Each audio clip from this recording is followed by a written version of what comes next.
పాకిస్తాన్తో భారత్ రష్యా ఒక ఆట ఆడుకుంటున్నారా అని చెప్పి మీకు వార్తలు. దీన్ని మీరు క్షుణ్ణంగా పరిశీలించారనుకోండి, మీకు పాకిస్తాన్ వైపు నుంచి అంటే ఇంకా చెప్పాలంటే వాళ్ళ డిప్యూటీ ప్రధానమంత్రి మీకు ఇషిక్ దార్న్ అంటారు.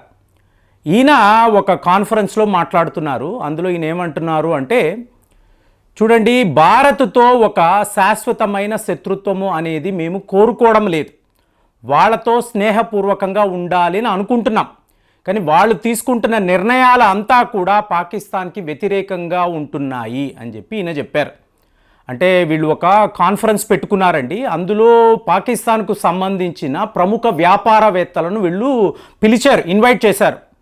పిలిచి పాకిస్తాన్ యొక్క ఆర్థిక వ్యవస్థ మెరుగుపడాలి అంటే ఏం చెయ్యాలి అని చెప్పి వీళ్ళు అడిగినప్పుడు, ఇవాళ ప్రపంచమంతా కూడా భారత్ వైపే చూస్తుంది. అంటే భారత్ యొక్క మార్కెట్ యాక్సెస్ ఉంటే చాలు, మన దేశము జీడిపిలో చాలా పెద్ద ప్రగతిని సాధించవచ్చు అని చెప్పి అందరూ, ఇంకా చైనా కూడా మమ్మల్ని శత్రువుగా చూడకండి అని చెప్పి పదే పదే వీళ్ళు భారత్ని కోరుకుంటున్నారు. అలాంటిది మీరు డైరెక్ట్గా మీ పార్లమెంట్లో ఏమంటున్నారు? మన ఎనిమీ అంటున్నారు. ఓపెన్గా మీరు భారత్ని ఒక శత్రువు దేశము అని చెప్పి మీరు చెప్తున్నారు. అలాంటప్పుడు మీకు యునైటెడ్ నేషన్స్ వేదికలో ఒక సూపర్ పవర్ భారత్ అని చెప్పి వాళ్ళు మాట్లాడుతున్నారు. ఏంటి? యునైటెడ్ నేషన్స్ సెక్యూరిటీ కౌన్సిల్లో మీకు సీటు వచ్చింది అనుకోండి, మీకు అప్పుడు ఏమవుతుంది? అమెరికా తరువాత అతి శక్తివంతమైన దేశము భారత్. సో దీన్ని ఎవరూ కాదు అనలేరు. అంటే వాళ్ళు సూపర్ పవర్గా ఎదగడానికి ఎన్నో రకాలుగా ప్రయత్నాలు చేస్తూ ఉంటే, మనము మాత్రం ఒక బెగ్గింగ్ బౌల్ని పెట్టుకొని ఎవరు అప్పులు ఇస్తారా అని చెప్పి పదే పదే తిరుగుతున్నాము. ఇది మన సిట్యువేషన్. కాబట్టి భారత్తో మనము స్నేహపూర్వకంగా ఉంటే, వాళ్ళతో మళ్ళీ మన ఎకనామిక్ టైస్, ట్రేడ్ టైస్ను డెవలప్ చేసుకుంటే అప్పుడే పాకిస్తాన్ యొక్క భవిష్యత్తు ఉజ్వలంగా ఉంటుందని చెప్పి ఈ వ్యాపారవేత్తలు అందరూ కూడా కలిసికట్టుగా చెప్పారు. అంటే పాకిస్తాన్ ప్రజల మనోభావన కూడా అలాగే ఉందండి. వాళ్ళు ఏం ఆలోచిస్తున్నారు అంటే, మీకు ఏదో ఒక రకంగా భారత్తో ఫ్రెండ్షిప్ ఉంటే మనకు మంచిది. ఎందుకు? దినసరి సరుకులు కూడా భారత్ నుంచి రావడము ఆగిపోయాయి. ఒక ఉల్లిపాయ అనండి, చక్కెర అనండి, ఇవన్నీ కూడా ఇండియా నుంచి వస్తున్న ఇంపోర్ట్స్ అనేవి ఆగిపోయాయి. సో ఈ పరిస్థితిలో మీరు గమనించారనుకోండి, రష్యా వైపు నుంచి ఒక ప్రపోజల్. ఏమిటి ప్రపోజల్ అంటే, international north south transport corridor. ఇందులో పాకిస్తాన్ని మేము ఇన్వైట్ చేస్తున్నాము. అంటే ఇది ఎంత పెద్ద వార్త అంటే, ఇది భారత్ యొక్క బ్రెయిన్ చైల్డ్ అండి. అంటే ఇది ఎలా చెప్పాలంటే, ముంబై నుంచి ఒక ఓడ, ఈ ఓడ నేరుగా మీకు ఈరాన్ దాకా వెళుతుంది. ఈరాన్ నుంచి మీకు బాకు అనబడే అజర్బైజాన్ పోర్ట్ నగరం, అక్కడికి వెళ్ళి అటు నుంచి అస్త్రాఖాన్ అంటారు. అస్త్రాఖాన్ అంటే రష్యాకు అజర్బైజాన్ మధ్యలో మీకు ఆల్మోస్ట్ ఇది బార్డర్ నగరము అని చెప్పి చెప్పొచ్చు. సో అస్త్రాఖాన్కి వెళ్ళి అక్కడ నుంచి మాస్కోకి వెళుతుంది. సో ఇప్పుడు మాస్కో నుంచి మనం ఈజీగా యూరోప్లోకి వెళ్ళి వ్యాపారము చేసుకోవచ్చు అనేదే ఒక పర్సెప్షన్.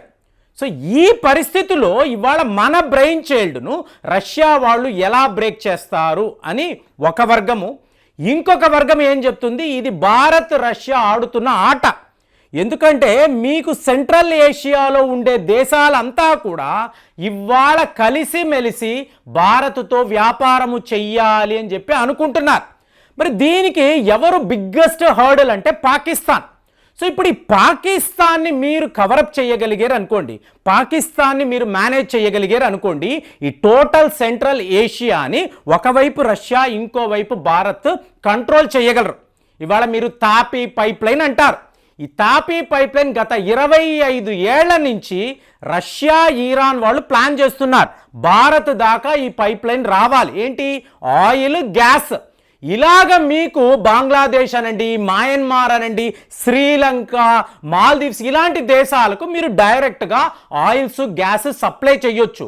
కానీ పాకిస్తాన్కి భారత్తో ఉండే శత్రుత్వం వల్ల ఇవాళ కూడా ఈ ప్రాజెక్టు మీకు ఎక్కడా కూడా ముందుకు వెళ్ళలేదు. అలాంటిది ఇవాళ ఈ పైప్ లైన్ని కవరప్ చేశారు అనుకోండి. అంటే పుతిన్ గారు ఓపెన్గా చెప్తున్నారు ఒక ఫారంలో, మేము ఇంటర్నేషనల్ నార్త్ సౌత్ ట్రాన్స్పోర్ట్ కారిడార్లో మేము పాకిస్తాన్ని ఇన్వైట్ చేస్తున్నాము. పాకిస్తాన్ మాతో కలిస్తే చాలా మంచిది అంటే వెంటనే Pakistan ambassador to Russia yes correct అండి మేము జాయిన్ అవుతున్నాము అంటే ఇది భారత్కి బ్యాడ్ న్యూస్ కదా. అంటే మన ప్రాజెక్ట్ అండి, ఇది మన బ్రెయిన్ చైల్డ్. అలాంటిది రష్యా వాళ్ళు మనకు కాకుండా మనతో మాట్లాడకుండా ఇలాంటి నిర్ణయం ఎందుకు తీసుకుంటారు? మరోవర్ మీరు ఇమాజిన్ చేయండి, పాకిస్తాన్ మీకు చాలా చాలా పవర్ఫుల్ కంట్రీ, ఆర్థికంగా బాగా స్ట్రాంగ్గా ఉన్నారు అనుకోండి. అప్పుడు వాళ్ళు మాట్లాడితే ఓకే రష్యా వాళ్ళకి ఆయిల్ వ్యాపారం కావాలి కాబట్టి పాకిస్తాన్ ఇలా ఇన్వైట్ చేశారు అని అనుకోవచ్చు. రష్యా వాళ్ళు ఎంత ఆయిల్స్ పంపించినా పాకిస్తాన్ వాళ్ళు ఇమీడియట్గా పేమెంట్ చెయ్యలేరండి. ఇప్పుడు చూడండి 1 మిలియన్ టన్స్ ఆఫ్ ఆయిల్స్ వీళ్ళు రష్యా దగ్గర నుంచి కొన్నారు గత 2-3 ఏళ్లలో. పేమెంట్ చెయ్యండి అంటే క్రెడిట్ అని అంటారు. సో అలాంటి ఒక దేశం కోసం వీళ్ళు భారత్తో శత్రుత్వాన్ని పెంచుకుంటారా? ఇంపాసిబుల్ కదా. మరి పుతిన్ గారు ఎందుకు ఇలాగ వీళ్ళని ఇన్వైట్ చేశారు అంటే ఇది భారత్ రష్యా ఆడుతున్న ఒక ఆట. ఇప్పుడు ఆఫ్ఘనిస్తాన్కి మనం సహాయం చేయాలి కానీ మీరు పాకిస్తాన్ కారిడార్ని దాటలేరండి, వాళ్ళు ఒప్పుకోరు. అలాగే ఆర్టికల్ 370ని రద్దు చేశాక భారత్తో ఇక మేము వ్యాపారమే చెయ్యము అని చెప్పారు. ఇవాళ ఏంటి వాళ్ళ పరిస్థితి? టోటల్గా బ్యాంక్రప్ట్ అయిపోయారు, దివాలా తీసేశారు. అలాంటి ఒక దేశము కోసము భారత్తో మీకు రష్యా ఎనిమిటీని ఎందుకు పెంచుకుంటుంది? ఇది వీళ్ళందరూ కూడా మాట్లాడుతున్న విషయం. కానీ పుతిన్ గారి ఆలోచన ఏంటి? ఒక్క పాకిస్తాన్ని మనం సెటరైట్ చేసేస్తే డైరెక్ట్గా భారత్ దాకా కూడా మీకు అటువైపు సౌత్ ఈస్ట్ ఏషియా వరకు కూడా వ్యాపారం వెళుతుంది కదా, నీట్గా మీకు జరుగుతుంది కదా. సో ఇది మీకు రష్యా యొక్క పుతిన్ గారి ఆలోచన అని మాట్లాడుతున్నారు. మరి మీరు చెప్పండి, ఇప్పుడు ఇది రష్యా వాళ్ళు భారత్ కలిసి పాకిస్తాన్ వచ్చి మనతో స్నేహముగా ఉండాలని అనుకుంటున్నారు. నవాజ్ షరీఫ్ గారు ఇదే మాట్లాడుతున్నారు. అలాగే పాకిస్తాన్ యొక్క డిప్యూటీ ప్రధానమంత్రి కూడా ఇదే మాట్లాడుతున్నారు. ఒక్క షాబాజ్ షరీఫ్ వాళ్ళ ప్రధాని ఎక్కడికి వెళ్ళినా, ఈరాన్కి వెళ్ళినా, టర్కీకి వెళ్ళినా, యునైటెడ్ నేషన్స్లో మాట్లాడాలన్నా కాశ్మీర్ కాశ్మీర్ కాశ్మీర్ ఇదే ఇష్యూ మాట్లాడుతున్నాడు. కాశ్మీర్ అనేది పూర్తిగా భారత్కు సంబంధించిన భూభాగము. ఒకవేళ మీకు డిస్ప్యూట్ ఉంటే వాళ్ళతో కలిసి మాట్లాడుకోండి, వాళ్ళతో మీరు ఎలా చర్చలు చేయాలో చెయ్యండి తప్ప మా దేశము దాకా కూడా కాశ్మీర్ డిస్ప్యూట్ని తీసుకురాకండి ఈరాన్ వాళ్ళు చెప్తున్నారు. అలాగే మీకు అరబు దేశాలు, మన మిత్ర దేశాలు యుఏఈ వాళ్ళు, సౌదీ అరేబియా వీళ్ళందరూ పాకిస్తాన్కి ఇదే చెప్తున్నారు. నువ్వు ఎందుకు డైరెక్ట్గా భారత్తో మాట్లాడవు అంటే అక్కడ పాకిస్తాన్ ఆర్మీ ఉంది. అక్కడ పాలన అన్నప్పుడు ఎవరండి? పాకిస్తాన్ ఆర్మీ, అలాగే మత పెద్దలు, వీళ్ళందరూ ఏమిటి? తీవ్రవాదానికి సపోర్ట్ చేసేవాళ్ళు. కాబట్టి మనము వీళ్ళతో ఎటువంటి డిస్కషన్ కూడా చెయ్యము. ఒక సివిలియన్ గవర్నమెంట్ నిన్నటికి నిన్న ఒక డెలిగేషన్ ఇక్కడికి వచ్చారు, మనం వాళ్ళని ఇన్వైట్ చేశాము, మంచి సదుపాయాలు ఇచ్చాము, చూసుకోండి ఈ ప్రాజెక్టులను చూసుకొని మీరు కరెక్ట్ అయిన నిర్ణయం తీసుకోండి అని మనం చెప్పాం. సో చెప్పినప్పుడు ఏంటి? డిప్లొమాటిక్గా అన్నీ జరుగుతాయి. కానీ తీవ్రవాదులతో మనం ఎలా నెగోషియేట్ చేస్తామండి? మనదేమో జీరో టాలరెన్స్ పాలసీ. అలా ఉన్నప్పుడు ఒక తీవ్రవాద దేశముతో మనం ఎలా చర్చిస్తాం? ఇంపాసిబుల్ కదా.